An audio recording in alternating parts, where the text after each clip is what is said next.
Hello दोस्तों। तो कैसे हैं आप सभी लोग। तो आपका स्वागत है जीके विद सॉल्यूशन में। तो आपका पहला सवाल है कि मूर्ति पूजा का आरंभ कब से माना जाता है। तो मूर्ति पूजा का आरंभ जो है या फिर पूर्व आर्य काल से या उत्तर वैदिक काल से या मौर्य काल से या कुषाण काल से। तो मैं आपको सबसे पहले बता दूं कि जो भारत में इन चारों ऑप्शनों में जो भारत में सबसे पहले आए थे वो पूर्व आर्य थे और मूर्ति पूजा का आरंभ था वो भी इन्होंने ही शुरू किया था, पूर्व आर्य ने ही। तो आपका जो पहला आंसर है मूर्ति पूजा का आरंभ जो कब से माना जाता है तो वो पूर्व आर्य काल से ही माना जाता है, ठीक है ना।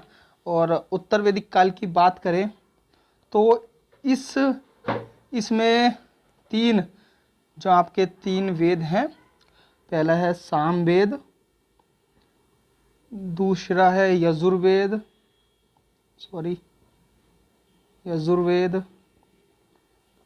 और तीसरा अथर्ववेद।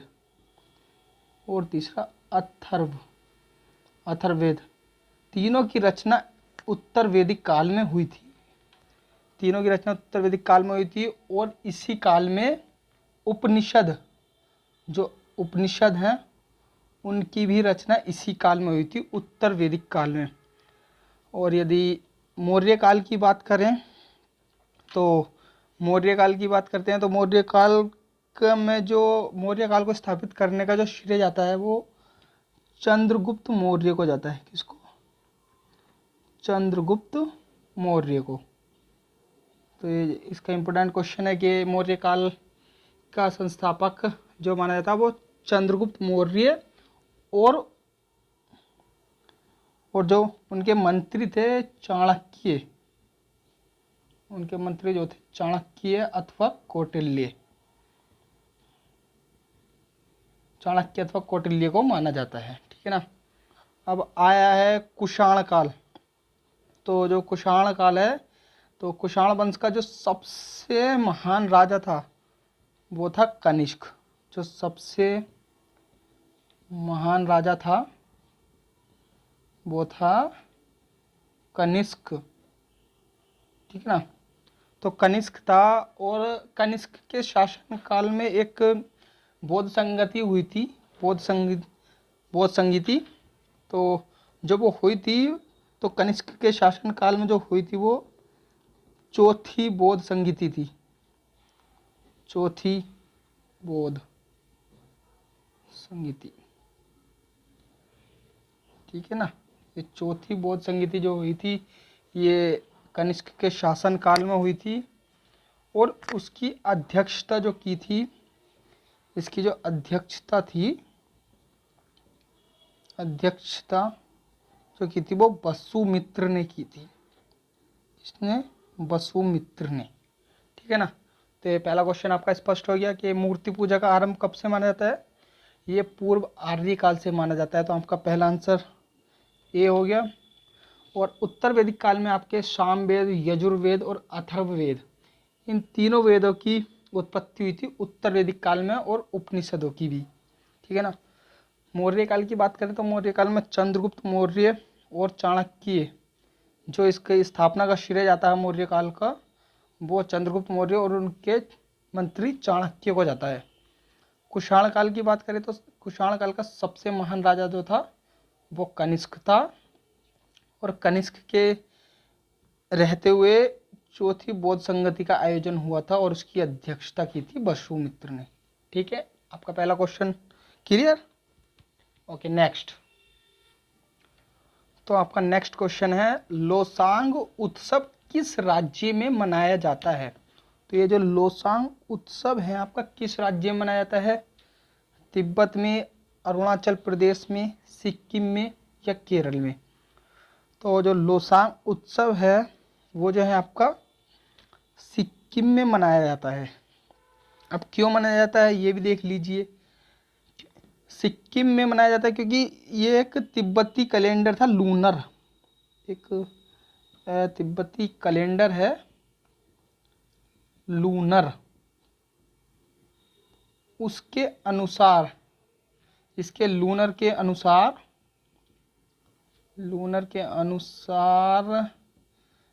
इस कैलेंडर लूनर का जो कैलेंडर का 10वां महीना होता है कि 10वें महीने के 18वें दिन, 10वें महीने के 18वें दिन लोसांग उत्सव मनाया जाता है। ये लूनर एक कैलेंडर है जो तिब्बती कैलेंडर है, और उस कैलेंडर के अनुसार जो 10वां महीना होता है, उस 10वें महीने के 18वें दिन लोसांग उत्सव मनाया जाता है। और ये उत्सव सब 4 दिन तक मनाया जाता है। ये उत्सव 4 दिन तक मनाया जाता है। 4 दिन तक मनाया जाता है। इस उत्सव को जो मनाते हैं वो किसान लोग मनाते हैं। उत्सव जो है ये आपका किसानों द्वारा मनाया जाता है। किसानों द्वारा मनाया क्यों जाता है? क्योंकि वो अपनी फसलों की कटाई का जश्न मनाते हैं। किसान जो हैं अपनी फसलों की कटाई का जश्न मनाते हैं। अपनी फसलों की कटाई का जश्न मनाते हैं, इसलिए लोसांग उत्सव को मनाया जाता है। और ये उत्सव जो लोसांग उत्सव है, ये आपका लोसांग उत्सव, इसको नेपाल और भूटान में भी मनाया जाता है।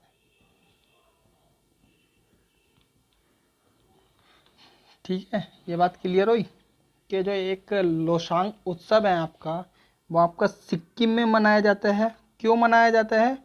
क्योंकि किसान अपनी फसलों की कटाई का जश्न मनाते हैं। ठीक है ना, इसलिए मनाया जाता है। और ये क्यों? क्योंकि ये एक तिब्बती कैलेंडर है लूनर के अनुसार, जो लूनर कैलेंडर के अनुसार जो 10वां महीना होता है, उसके 18वें दिन लोसांग उत्सव मनाया जाता है। और ये उत्सव 4 दिन तक मनाया जाता है। ठीक है ना। और लोसांग उत्सव को नेपाल और भूटान में भी मनाया जाता है। ठीक है, क्लियर। आगे बढ़ते हैं। तो आपका तीसरा क्वेश्चन है, लिपुलेख दर्रा कहाँ स्थित है? तो लिपुलेख दर्रा आपका कहाँ स्थित है? जम्मू कश्मीर में नहीं, हिमाचल प्रदेश में भी नहीं है, अरुणाचल प्रदेश में भी नहीं है, क्योंकि लिपुलेख दर्रा आपका उत्तराखंड में स्थित है। ठीक है ना। लिपुलेख दर्रा जो है आपका उत्तराखंड में स्थित है। और उत्तराखंड में और भी दर्रे हैं जो फेमस दर्रे हैं, जो हमेशा एग्जाम में पूछे जाते हैं। एक है माना दर्रा, दूसरा है नीति दर्रा, तीसरा है शलशल्ला दर्रा, शलशल्ला दर्रा। ये आपके फेमस है जो आते हैं एग्जाम में। ठीक है ना। अब बात करते हैं जम्मू कश्मीर की। तो जम्मू कश्मीर में है एक जोजिला दर्रा, दूसरा है काराकोरम,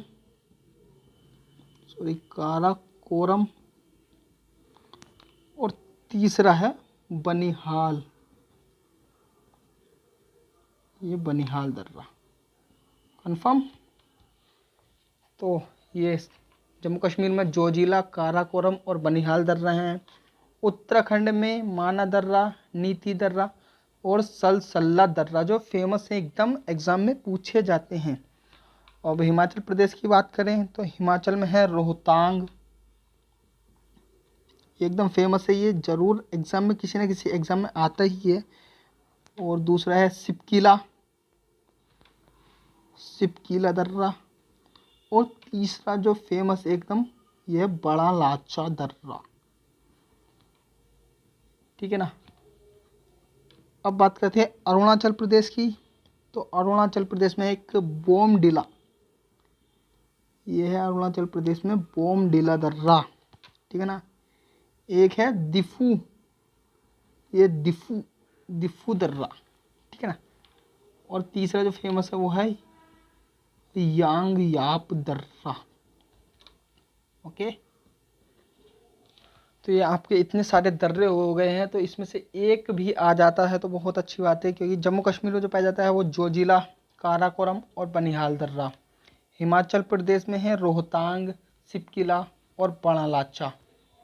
उत्तराखंड में जो है एक लिपुलेख दर्रा है, और ये एक माना दर्रा, नीति दर्रा और सरल सल्ला दर्रा, ठीक है ना। अरुणाचल प्रदेश की बात करते हैं तो बोमडिला, दिफू और यांग्याप दर्रा। तो ये इतने सारे दर्रे हैं, आपका एक तो आ ही जाता है किसी न किसी एग्जाम में, तो इनको जरूर याद करें, ठीक है ना। ओके, अब नेक्स्ट क्वेश्चन। तो आपका नेक्स्ट क्वेश्चन है, चौथा क्वेश्चन है कि अकाल तख्त का निर्माण किसने किया था। तो अकाल तख्त का निर्माण गुरु रामदास, गुरु तेग बहादुर, गुरु हरगोविंद सिंह या गुरु नानक जी ने। तो बताइए किसने किया था। तो जो हमारे अकाल तख्त का निर्माण था वो गुरु हरगोविंद सिंह जी ने किया था। हरगोविंद सिंह जी ने किया था, जो ये सिखों के छठे नंबर के गुरु थे। छठे नंबर, सिखों के छठे नंबर के गुरु थे, ठीक है ना। तो अकाल तख्त का निर्माण जो है हमारे हरगोविंद सिंह जी ने किया था, और ये सिखों के छठे नंबर के गुरु थे। और हम सिख धर्म की बात करें तो किसने स्थापना की थी। तो गुरु नानक जी ने। गुरु नानक जी ने सिख धर्म की स्थापना किसने की थी। गुरु नानक जी ने की थी। और इनका जन्म कहाँ हुआ था।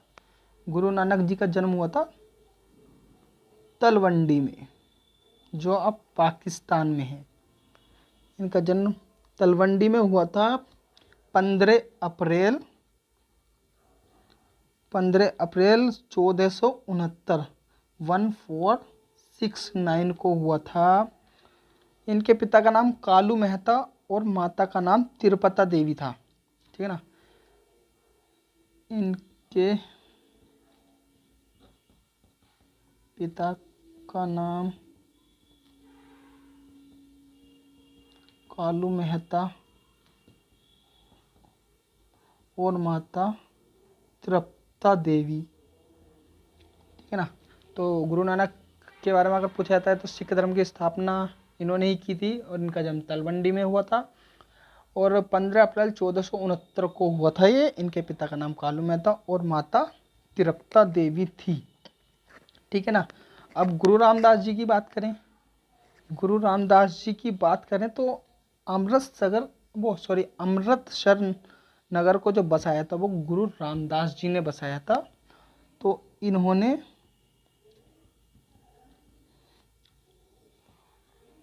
अमृतसर नगर को स्थापित किया, ठीक है ना। इन्होंने जो था गुरु रामदास जी ने अमृतसर नगर को स्थापित किसने किया था। गुरु रामदास जी ने किया था, ठीक है ना। अब गुरु तेग बहादुर जी की बात करते हैं। तो अगर गुरु तेग बहादुर जी की बात करें तो ये हुए तेग बहादुर जी। तो इनको एक उपाधि दी गई थी, इनको बाकला द बाबा, इनको बाकला द बाबा कहा जाता था। इनको बाकला द बाबा कहा जाता था। और इन्होंने आनंदपुर नगर की स्थापना की थी। इन्होंने एक स्थापना की थी, एक नगर था आनंदपुर की स्थापना की थी, और इनकी हत्या जो है औरंगजेब ने करा दी थी। इनकी हत्या जो है औरंगजेब ने करा दी थी। तो क्लियर कि अकाल तख्त का निर्माण जो किया था वो गुरु हरगोबिंद सिंह जी ने किया था, और ये सिखों के छठे नंबर के गुरु थे। ठीक है ना। गुरु रामदास जी की बात करते हैं तो इन्होंने अमृतसर नगर को स्थापित किया था। ठीक है ना। गुरु तेग बहादुर जी की बात करते हैं तो गुरु तेग बहादुर जी को बाकलादा बाबा कहा जाता है। इन्होंने आनंदपुर नगर की स्थापना की थी और इनकी हत्या औरंगजेब ने करा दी थी। बात करते हैं गुरु नानक जी की, तो सिख धर्म की स्थापना का जो श्रेय जाता है वो गुरु नानक जी को ही जाता है, और इनका जन्म तलवंडी में 15 अप्रैल 1469 को हुआ था। इनके पिता का नाम कालू मेहता और माता का नाम तृप्ता देवी था। ठीक है ना। क्लियर। आगे बढ़े नेक्स्ट क्वेश्चन। हाँ, तो नेक्स्ट क्वेश्चन है कि किस संत ने अपने संदेशों के प्रचार के लिए सबसे पहले हिंदी का प्रयोग किया? बताइए, किस संत ने अपने संदेशों के प्रचार के लिए सबसे पहले हिंदी का प्रयोग किया था? दादू नहीं, कबीर नहीं, रामानंद। तो ये जो है आपका जो आंसर बनता है वो है रामानंद। ठीक है ना। ये जो आपका है रामानंद, रामानंद जी ने सबसे पहले हिंदी का प्रयोग किया था। और ये रामानंद जी जो थे, रामानंद जी ये कबीरदास के गुरु थे। सॉरी, ये कबीरदास के गुरु थे। ठीक है ना। तो सबसे पहले हिंदी का प्रयोग जो किया था वो रामानंद ने किया था, और रामानंद जी जो थे कबीरदास के गुरु थे। क्लियर। Next question. तो आपका नेक्स्ट क्वेश्चन है कि अंग्रेजी संसद में भारत सरकार अधिनियम कब पारित हुआ था? बताइए कब पारित हुआ था? 1852 में नहीं, 1856 में इसमें भी नहीं, 1858 में पारित हुआ था ये अंग्रेजी संसद में भारत सरकार अधिनियम। ठीक है ना। और किसने पारित किया था ये था यूनाइटेड किंगडम। यूनाइटेड किंगडम, ये यूनाइटेड किंगडम की संसद द्वारा, अंग्रेजी संसद में ये अधिनियम पारित किया गया था द्वारा। ठीक है ना। तो अंग्रेजी संसद में भारत सरकार अधिनियम कब पारित हुआ? तो एक तो 1858 में हुआ था, और किसके द्वारा पारित किया गया था? ये यूनाइटेड किंगडम की संसद द्वारा, जिसको हम बोलते हैं यूके। तो ये यूके की संसद द्वारा पारित किया गया था 1858 में अंग्रेजी संसद में। ठीक है ना। क्लियर। आगे बढ़े नेक्स्ट क्वेश्चन। तो आपका नेक्स्ट क्वेश्चन है कि भारतीय राष्ट्रीय कांग्रेस का 1896 का अधिवेशन निम्नलिखित में से किसके लिए विख्यात है? तो एक बात ध्यान रखिए, पहली बात तो ये डेट याद रखना हमेशा, सन जो बोलते हैं कि 1896 का अधिवेशन किसके लिए विख्यात है? भारतीय राष्ट्रीय कांग्रेस का। ठीक है ना।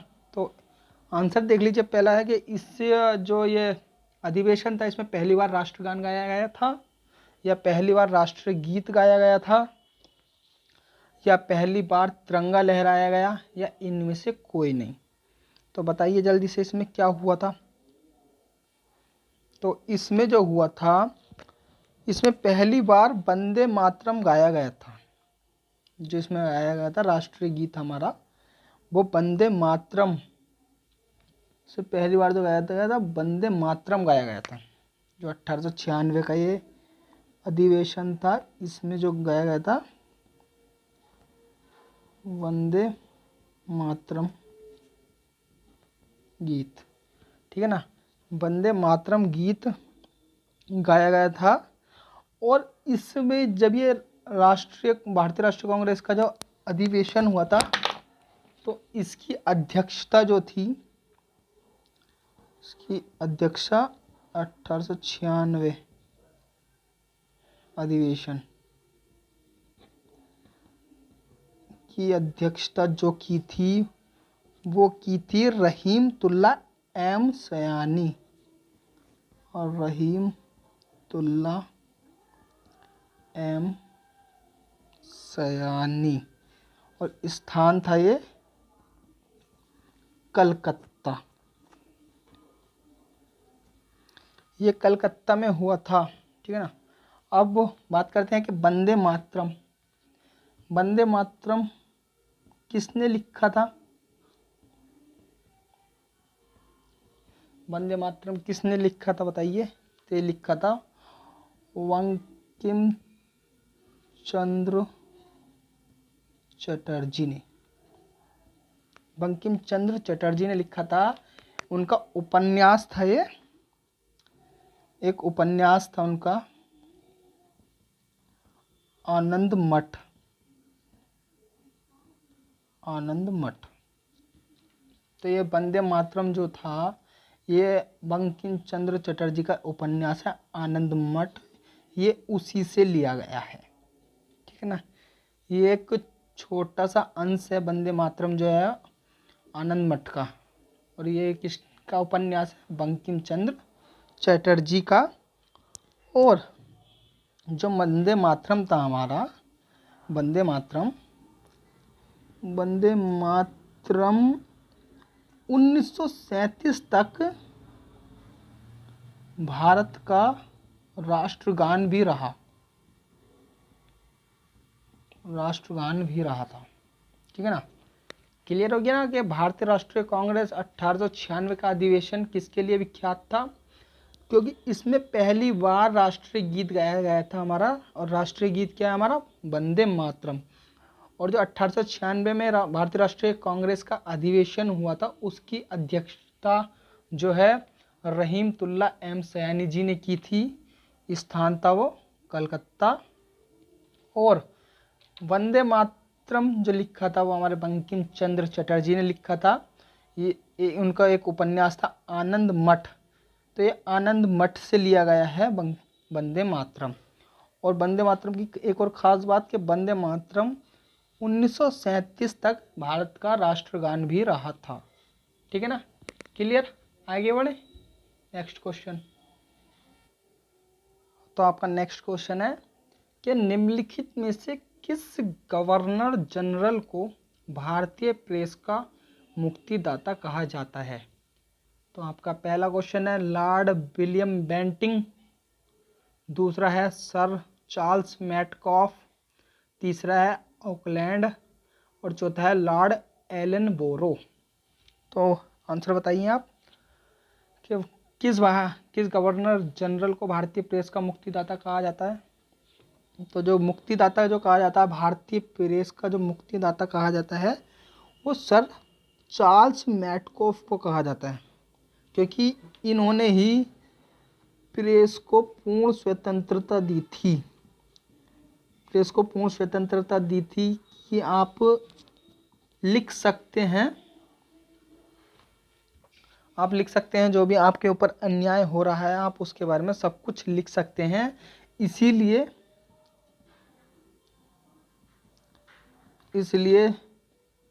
चार्ल्स मैटकॉफ को भारतीय प्रेस का मुक्तिदाता कहा जाता है। भारतीय प्रेस का मुक्तिदाता, इसलिए इसको चार्ल्स मैटकॉफ को भारतीय प्रेस का मुक्तिदाता कहा जाता है, क्योंकि इसने पूर्ण स्वतंत्रता दी थी भारत के जर्नलिस्ट को लिखने के लिए कि आप लिख सकते हैं जो भी आपके ऊपर अन्याय हो रहा है। अंग्रेजी हुकूमत जो आपके ऊपर अन्याय कर रही है वो आप खुलकर लिख सकते हैं, ठीक है ना। तो इसलिए इसको भारतीय प्रेस का मुक्तिदाता भी कहा जाता है, ठीक है ना। Next question. तो आपका अगला क्वेश्चन है कि निम्नलिखित में से किस वायसराय की हत्या उनके शासनकाल के दौरान ही हो गई थी? ये बहुत मोस्ट इम्पोर्टेंट क्वेश्चन है, वेरी मोस्ट इम्पोर्टेंट क्वेश्चन है, क्योंकि ये कई बार एग्जाम में पूछा जा चुका है, इसीलिए। तो किस वायसराय की हत्या उनके शासनकाल में हुई थी? लॉर्ड मेयो की, लॉर्ड लिट्टन की, या लॉर्ड डलहौजी या लॉर्ड हार्डिंग, बताइए। तो इनमें से किसकी हत्या हुई थी? तो इनमें से जो हत्या हुई थी वो थे लॉर्ड मेयो। लॉर्ड मेयो की हत्या जो ही इनके शासनकाल के दौरान हुई थी। ये 1872 में, तो ये 1872 में एक अंडमान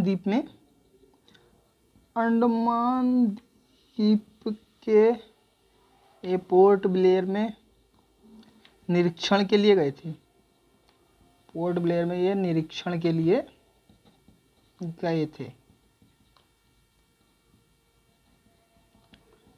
गए थे वहीं पर 1872 में जब ये अंडमान द्वीप के एक पोर्ट ब्लेयर में निरीक्षण के लिए गए थे, तो वहाँ पर ही एक पठान ने इनकी हत्या कर दी। तो एक पठान ने हत्या की। कब की? 1872 में की। और कैसे की थी?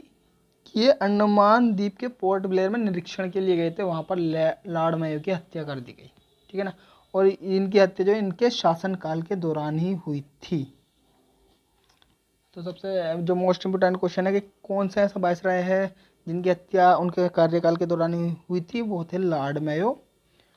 कब हुई थी? 1872 में। कहाँ पर? अंडमान द्वीप के पोर्ट ब्लेयर में निरीक्षण के लिए गए थे, तब हुई थी, ठीक है ना। Next question. तो आपका नेक्स्ट क्वेश्चन है, 10वां क्वेश्चन है कि लॉर्ड रिपन ने हंटर आयोग का गठन कब किया, किस लिए किया था? अभी क्वेश्चन में ही एक आंसर बन रहा है, ध्यान से देखिए कि हंटर आयोग का गठन जो किसने किया था?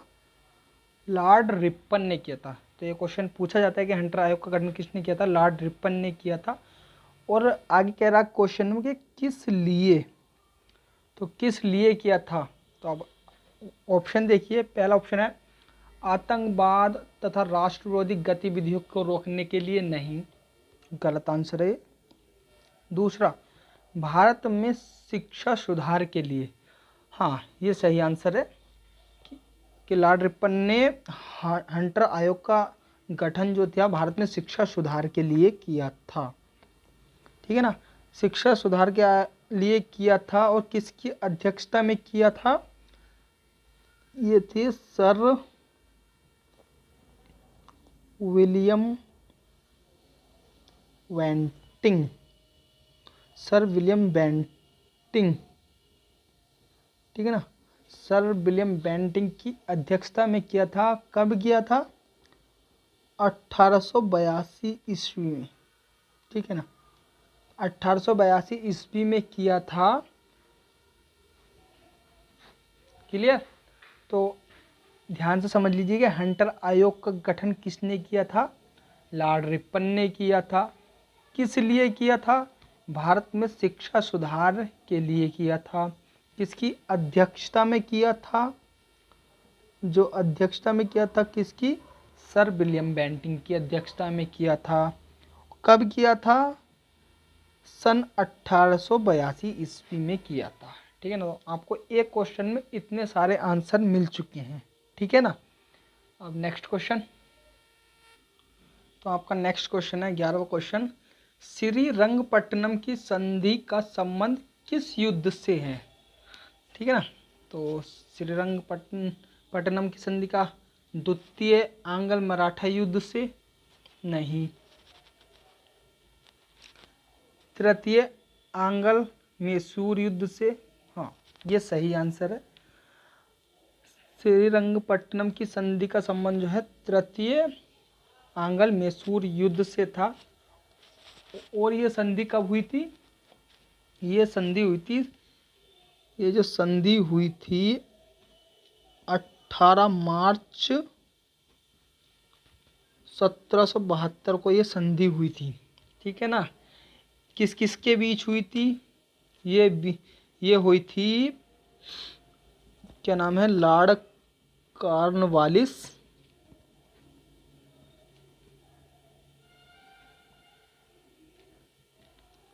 और टीपू सुल्तान टीपू सुल्तान के बीच हुई थी ये संधि। इसमें टीपू सुल्तान ने अपना आधा राज्य जो है अंग्रेजी सरकार को दे दिया। आधा राज्य दे दिया, क्योंकि लॉर्ड कॉर्नवालिस ने इनके दो पुत्र जो थे टीपू सुल्तान के, दो पुत्रों को बंदी बनाया था। इसीलिए जब ये तृतीय आंग्ल मैसूर युद्ध की संधि हुई थी तो टीपू सुल्तान को लॉर्ड कॉर्नवालिस को अपना आधा राज्य देना पड़ा था। ठीक है ना, समझ गए। Next question. तो नेक्स्ट क्वेश्चन है आपका 12वां क्वेश्चन कि बंगाल का अंतिम स्वतंत्र नवाब किसे माना जाता है। बताइए किसको माना जाता है। सिराजुद्दौला को, मीर कासिम को, मीर जाफर को या शुजाउद्दौला को। तो बंगाल का जो अंतिम स्वतंत्र नवाब है वो सिराजुद्दौला को माना जाता है। लेकिन जब 23 जून 1757 को ब्रिटिश ईस्ट इंडिया कंपनी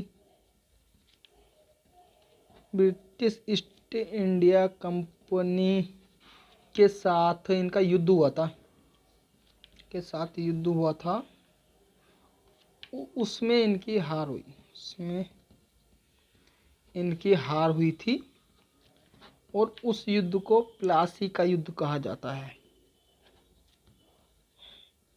युद्ध को जो है प्लासी का युद्ध कहा जाता है। ठीक है ना, तो क्लियर हुआ आपको इतना कि बंगाल का अंतिम स्वतंत्र नवाब जो है सिराजुद्दौला को माना जाता है। 23 जून 1757 को ब्रिटिश ईस्ट इंडिया कंपनी के साथ इनका युद्ध हुआ था, जिसमें इनकी हार हुई थी और उस युद्ध को प्लासी का युद्ध कहा जाता है। क्लियर। Next question. तो आपका नेक्स्ट क्वेश्चन है 13 नंबर का कि स्वतंत्रता से पहले भारत के किस राज्य में प्राथमिक शिक्षा अनिवार्य थी। ध्यान रखिए, प्राथमिक शिक्षा। तो आपके आंसर हैं बड़ौदा, अर्काट, कुर्ग या हैदराबाद। तो बताइए कौन सा आंसर सही है इसमें। तो इसका जो आंसर है वो है बड़ौदा। बड़ौदा रियासत में प्राथमिक शिक्षा अनिवार्य की गई थी, क्योंकि 1906 में प्राथमिक शिक्षा कानून को अनिवार्यता प्रदान की गई थी। कि ठीक है ना, 1906 में प्राथमिक शिक्षा को अनिवार्यता प्रदान की गई थी कि इसमें 7 से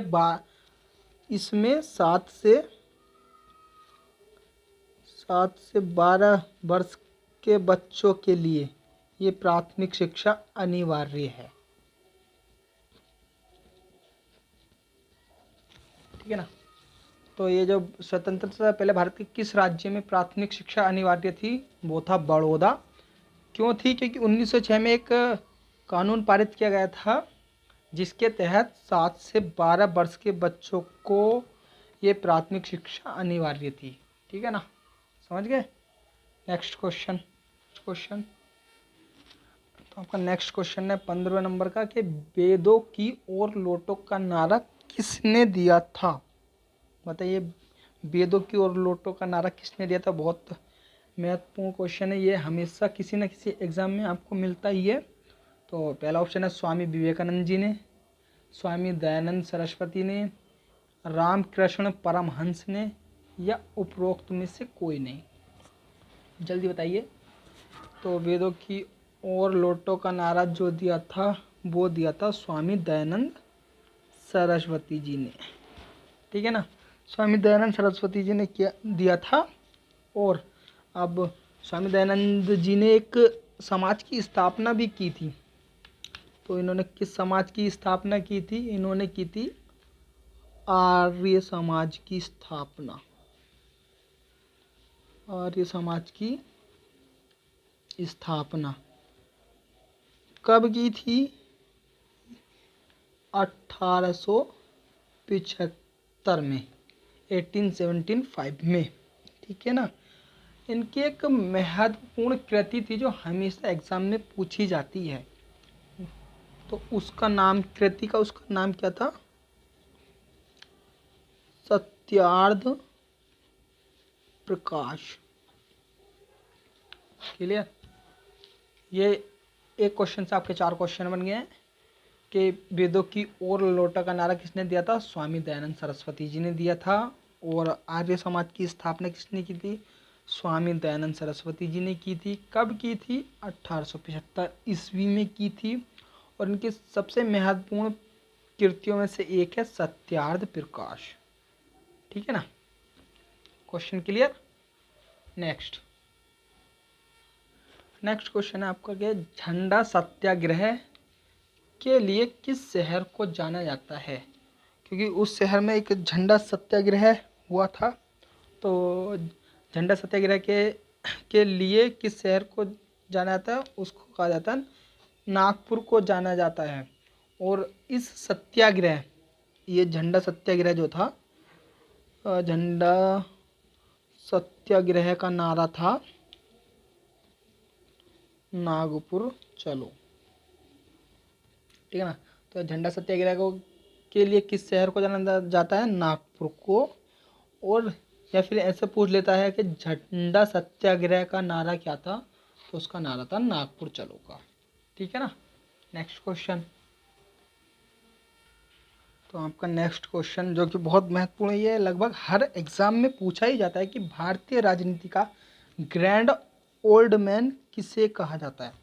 तो ये तो सभी जानते हैं कि भारतीय राजनीति का ग्रैंड ओल्ड मैन जो है हमारे दादा भाई नौरोजी को कहा जाता है। अब इनके बारे में थोड़ी सी और बात जान लीजिए कि जो दादा भाई नौरोजी को महात्मा गांधी और गोपाल कृष्ण गोखले का गुरु भी माना जाता है। ठीक है ना? जो दादा भाई नौरोजी हैं, दादा भाई नौरोजी को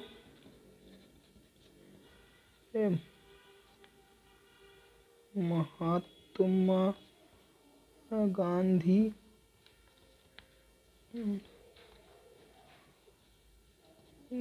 Gopal Krishna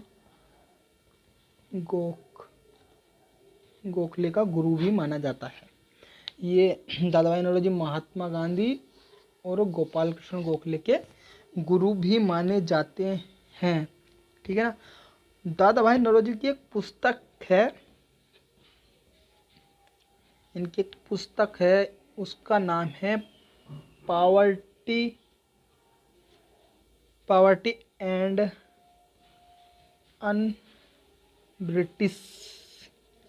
un-British rule in India. ये इनकी मोस्ट इम्पोर्टेंट पुस्तक है जो पूछी जाती है। और दादा भाई नौरोजी के बारे में एक बात और, ये हाउस ऑफ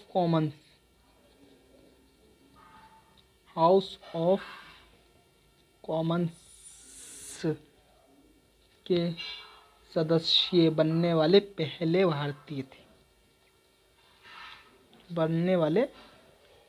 प्रथम भारतीय थे। ठीक है ना?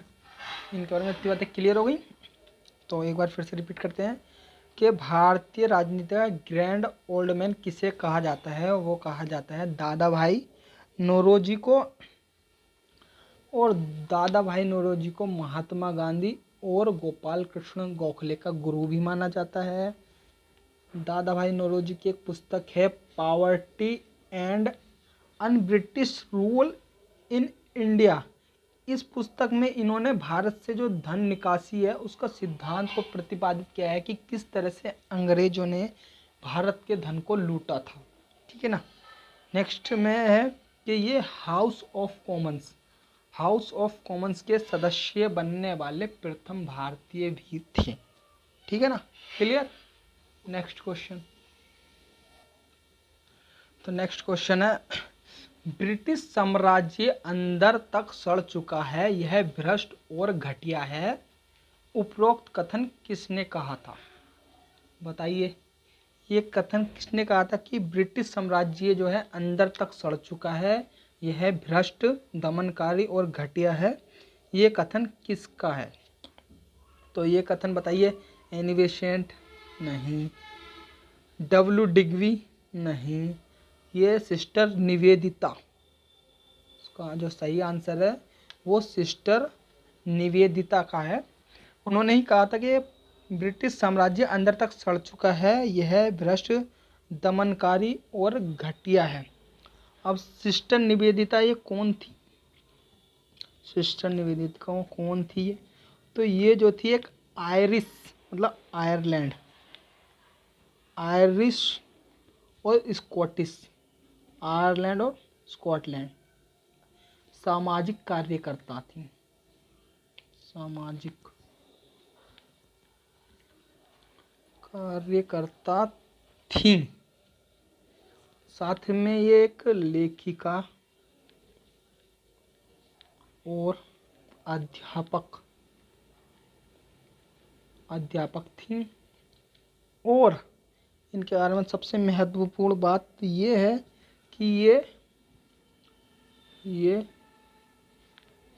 विवेकानंद जी की शिष्या थी।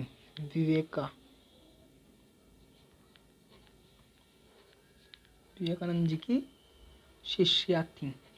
तो ये क्वेश्चन भी क्लियर हुआ ना कि ब्रिटिश साम्राज्य अंदर तक सड़ चुका है, यह भ्रष्ट, दमनकारी और घटिया है। उपरोक्त कथन किसने कहा था? तो यह कथन सिस्टर निवेदिता का था। ये कौन थी? ये एक आयरिश स्कॉटिश सामाजिक कार्यकर्ता थी, साथ में लेखिका और अध्यापक भी थी। ठीक है ना। और इनके बारे में सबसे महत्वपूर्ण बात यह है कि ये स्वामी विवेकानंद जी की शिष्या भी थी। ठीक है ना। Clear question. Next question, A.O.. Hume की जीवनी किसके द्वारा लिखी गई थी? तो बताइए, ए.ओ. ह्यूम की जीवनी किसके द्वारा लिखी गई थी? लेकिन उससे पहले ये समझिए कि ए.ओ. ह्यूम कौन थे? तो ए.ओ. ह्यूम कौन थे? ये कांग्रेस के संस्थापक। ये क्वेश्चन भी कई बार पूछा जाता है कि कांग्रेस के संस्थापक कौन थे? ए.ओ. ह्यूम। ठीक है ना। अब क्वेश्चन है कि ए.ओ. ह्यूम की जीवनी किसके द्वारा लिखी गई? इनकी जो जीवनी है वो किसके द्वारा लिखी गई है? डब्ल्यू वेडरबर्न, लॉर्ड डफरिन, जे चार्ल्स या उपरोक्त में से कोई नहीं। तो जो ए.ओ. ह्यूम की जीवनी जो है ये विलियम बेडर्न, डब्ल्यू वेडरबर्न या विलियम बेडरबर्न ने लिखी थी। और ये विलियम बेडर्न जो थे, ये जो वेडरबर्न थे, ये भारत में कार्यरत एक सिविल सेवक थे। मतलब ये सिविल सेवा में थे। ठीक है ना। वेडरबर्न भारत में कार्यरत एक सिविल सेवक थे। इन्होंने ही ए.ओ. ह्यूम की जीवनी लिखी है। और ए.ओ. ह्यूम जो थे वो कांग्रेस के संस्थापक थे। इसी में एक और क्वेश्चन है कि ये जो थी ए.ओ. ह्यूम, इनकी जीवनी इन्होंने कब लिखी थी? तो ये जीवनी जो है 1912 में लिखी थी। ठीक है ना। क्लियर हुआ ना कि ए.ओ. ह्यूम की जीवनी किसके द्वारा लिखी गई थी? डब्ल्यू वेडरबर्न के द्वारा। वेडरबर्न जो थे भारत में कार्यरत एक सिविल सेवक थे। उन्होंने इनकी जीवनी 1912 में लिखी थी। ठीक है ना। और जो ए.ओ. ह्यूम थे वो कौन थे? वो कांग्रेस के संस्थापक थे। ठीक है ना। क्लियर। Next question. तो आपका लास्ट क्वेश्चन है।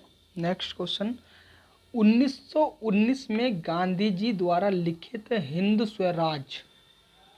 स्वराज जो एक पुस्तक थी, किस भाषा में लिखी गई थी? अब आप एक बार क्वेश्चन ध्यान से पढ़िए सॉरी, ध्यान से पढ़िए कि हिंद स्वराज क्या थी, एक पुस्तक किसके द्वारा लिखी गई, गांधी जी के द्वारा। कब लिखी गई, 1919 में। ठीक है ना। तो यहाँ से पहले क्वेश्चन को ही कर लेते हैं कि हिंद स्वराज एक पुस्तक थी, पुस्तक है हिंद स्वराज, लेखक गांधी जी, और गांधी जी ने कब लिखी थी ये, कब लिखी, 1909 में। एक ही क्वेश्चन से 3 आंसर बन गए।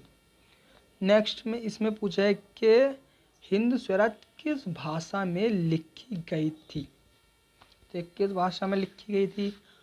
अब गांधी जी कहाँ से थे, गुजरात से, तो इन्होंने ये पुस्तक जो लिखी थी गुजराती भाषा में ही लिखी थी। ठीक है ना। इस पुस्तक में उन्होंने क्या लिखा था, मतलब किस बारे में लिखी थी ये हिंद स्वराज पुस्तक जो है।